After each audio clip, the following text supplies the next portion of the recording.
Monkeys threatened to destroy the crops of a family farm in Mozambique. Antonio Cuchara received strict orders from his father to keep the monkeys away.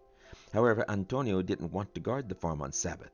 He recently had given his heart to Jesus in baptism, and he wanted to spend the Sabbath worshiping in a Seventh-day Adventist church. What would Antonio do?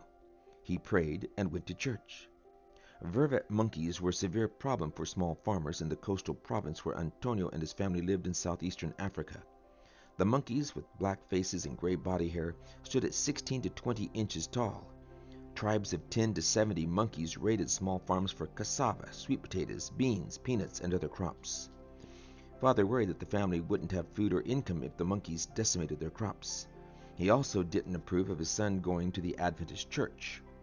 He had raised Antonio in another faith, and he didn't understand why the boy wanted to worship on the seventh-day Sabbath.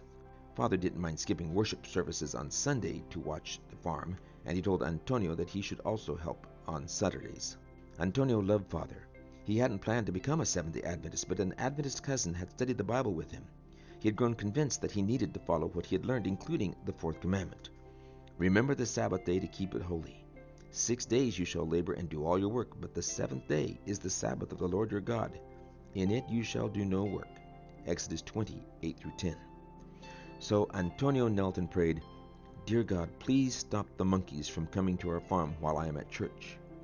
Then he went to the Adventist church in Casanova, located about 15 miles from the farm. Antonio wasn't sure what to expect when he returned home. To his joy, the monkeys stayed away all day. He prayed and went to church the next Sabbath, and again the monkeys did not come near the farm. Every Sabbath while Antonio lived at home, the monkeys avoided the farm while he worshipped at the church.